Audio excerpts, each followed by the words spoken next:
So our phone first starts asking you questions of, do you know more about the company? Do you able to research the company? Do you know the role you are trying to take? Because I'm trying to understand why you are dressed like this. Congratulations, they've invited you for interview. Your CV has won the race. Your cover letter has captured their attention, and they have decided, oh, let's talk to this person.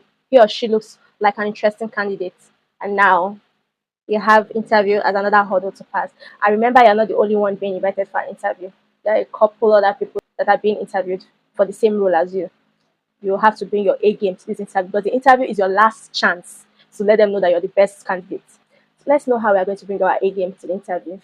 From last year till now, I have done at least 29 interviews with different organizations, virtually, physically, through exams. Some companies have different interview processes. Some may have one interview, some two, some three, some as much as five interviews. I have interviewed with a company 5 times. A lot of interview processes are different from each other. The company you're interviewing with, so you have to know what they are looking for in a candidate, and you should be able to prepare based on that.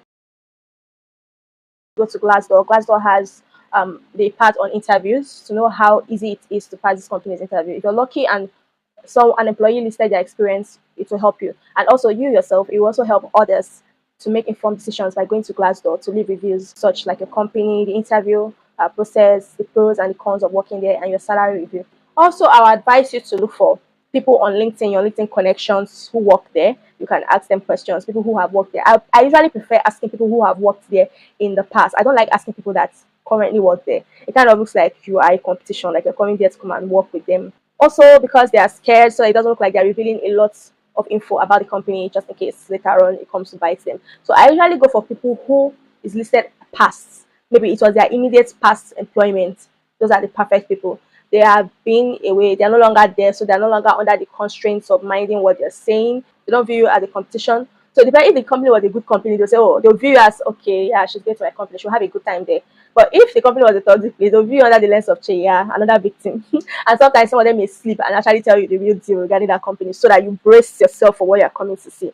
But either way, it will help you to still ask. You can ask 2 or 3 people, based on what they say, you can now understand what the work culture is there and what to prepare for in the interview.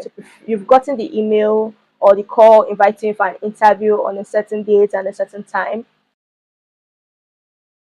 One of the most important things to prepare for in an interview is your outfit. There are 2 different candidates coming for the same job role. One person is dressed in a smart navy blue suit, looking all crisp and smells good. And another person just walks in with a very tight jean trouser and some kind of shirt that has creases on it. The questions I will throw at A will be different from the questions I will throw at B, but because the perception I have of them are different. Person A was well dressed. Let's say the role is one that you actually need to be well dressed on point, like person A. I'll be like, person A understands the assignment. He has already dressed for the role. He's ready for impact. I will not really ask questions to know their eagerness to do the work, because I feel like for him to actually put in a lot of effort in this dressing, it means he's eager for the work. I'll just assume that. Sometimes we do it without even thinking about it. It's not like they're deliberately trying to discriminate against you. It's just our normal human thought process. So I'll just be asking to know that intelligence is matching the role, not just dressing. For a person B that came in dressed nonchalantly with creases on their body, I'll be like, first of all, okay, do you know this company? Because if you actually know a lot about this company, you know about this role, you should know that this dressing is not cutting it. Because I'm trying to understand why you are dressed like this. And then I'll start picking out your brain to make sure that, fine, let's get over the dressing part. Does he have anything upstairs? The way I will question them are different, and it's not my fault. It's based on what I see. I'm not saying you should go to every interview you are going to wearing suits and tie. No, your dressing entirely matters on the company and the role you are going for. I don't expect somebody going for, let's say, social media manager role to actually be on full corporate suit and tie. I don't. Even as of last month, I went for a digital marketer role, and honestly, I was dressed casually. I wore a bootleg jean trouser, black. So because it's bootleg, people are not quick to notice that it's jean trouser and it's black. So I felt comfortable wearing it. And then I wore a button-down shirt with collar, so I don't need to tuck it in. And then I wore black flat shoes. And that was how I went for the interview. Usually I don't dress like that. It's semi-casual. That's a semi-casual look. I don't look too casual, and at the same time, I'm not on a corporate attire. If it was a blouse, it would have been given a more relaxed look. But because I was putting on a bootleg jean trouser, I chose to go with a shirt that has a collar and buttons to actually give it a more formal look, but it's also casual. And that is because I was going for a digital marketer role. So I'm going to be digital behind screens. I'm going to be managing the company portfolio behind screens, storytelling and everything behind screens. My face doesn't matter because I'm barely going to be seen. So in this case now, in someone like this kind of role, I don't expect you to be on suit and tie, but just be on semi-casual, be on something that I will take you serious. Well ironed, you look clean, you look washed, you look crisp, your nails are neat, your makeup is on point. Even if you don't have makeup, your face is clean and all. And that is it. But then somebody going for client facing roles where you have to face customers, where you have to represent the company, where you have to be the face of the company. Now I expect more from you in your dressing. And also it still depends on the company. Tech new age kind of company, I think their own dressing is a little bit less restrictive than traditional client facing companies like real estate, hospitality, and sales. Those ones take real pride in their dressing, in their look. And so if you're going for any of these roles, you have to dress to impress. Generally, an unofficial interview outfit I'll say you should go for is black. You can never go wrong with black. Black and white shirts, black trousers, black skirts. You cannot go wrong. You can wear a black gown with white accessories. You know, back in the days when people were going for banking roles, they tended to wear black and white. So a lot of corporate roles then they tend to wear black and white or sky blue. So that perception of black and white, blue being for corporate is still there. So I will this is one of the points where color theory works, and I'll say you should use it. So first of all, always have black outfits for interview.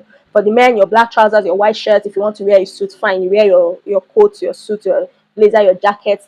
Likewise for the lady, black trousers, black skirts that are on your knees, not above the knee, not below the knee, just around your knees, and white accessories. You could go with beige colors. You could go with very soft pastel pink, powder blue. But make sure you still have black to it, just to tone them down, so you don't look like somebody that is going for a baby shower or any kind of event like that. So you have to go for soft, mute colors.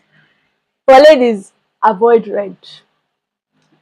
Even for men, red screams confidence, sexuality, and I know some cultures red is a good luck color to them. But I'm talking based on my Nigerian. Listen, one, don't wear red, especially if there's going to be a if it's a red gown that is well fitted. I will not say you should wear red. Honestly, it's beautiful. You can wear it on your resumption. They can wear red the first day you resume work, no problem.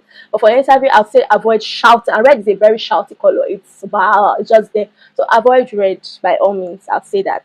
You want to wear tight fitted clothes so it doesn't look like you actually deliberately want to go there and seduce somebody. For ladies, let your makeup be as soft as possible. Avoid red lipsticks. I know you're saying, oh, this is bad. It's funny, but I have been to a lot of interviews and I can tell you that it actually works. The ones where I had very red lipsticks on, I could get a sort of antagonizing jams from my fellow women. I won't say they consciously do it, it's just there. I've gone to an interview and the lady was like, oh my god, I love your lips.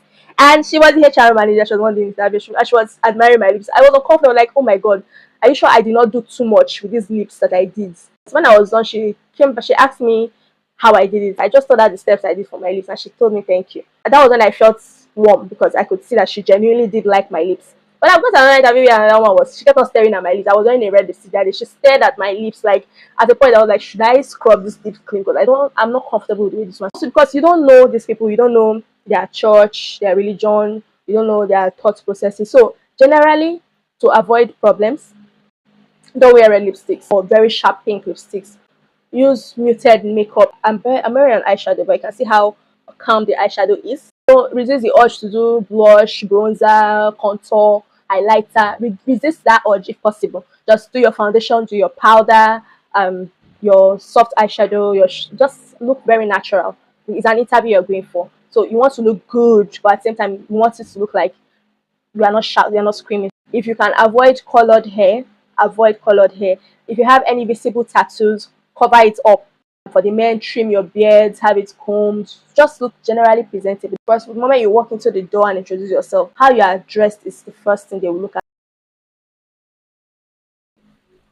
Try to get to the interview place on time so that you can have at least 30 minutes to sit down, rest, collect yourself, practice, rehearse your answers in your head. You know, when you get there late, you are fidgeting, oh my God, you're late, and they could just immediately usher you in. You don't have time to catch your breath, you don't have time to relax, to okay, look around the environment, see how the people they are dressed, see how they are acting. You don't have that time. So I always advise you to get to an interview place with at least 30 minutes to spare. So once you get there and you have up to 30 minutes, they could usher you. You could wait at the reception, depending on the company. Some of them could lead you to their meeting or their boardrooms and ask you to sit there and wait.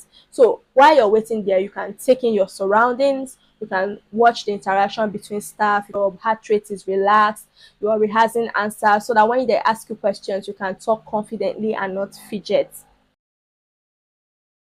I would advise you to always eat for going for an interview because sometimes hunger has a way of creeping up on you. Your hand starts to shake, you're restless, you're dizzy. It may affect your ability to think critically before you answer a question. So I always advise don't eat too much. You could have maybe a snack, maybe a donut and a cup of tea.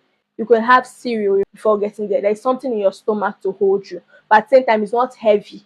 You're not feeling heavy, you're not feeling lazy, you're not feeling tired. So I advise you to, so if you're at an interview and they offer you tea, coffee, water, you could, how I usually play it at first. At first, I may tell them, no, I'm fine, thank you.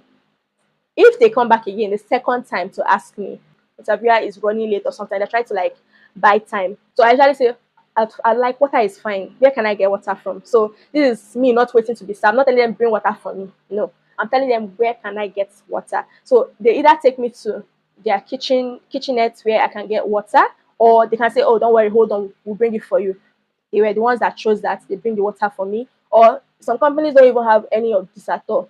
They might tell you there's one aboki down the streets. If the aboki is too far from their description, just tell them don't worry, I'll sit down there and wait. But if I'm really thirsty and I feel like I can risk it, I go and get the water. I've not actually accepted tea or coffee. I just ask for water instead because I'm here for the interview. I don't want to be sipping tea and forget myself.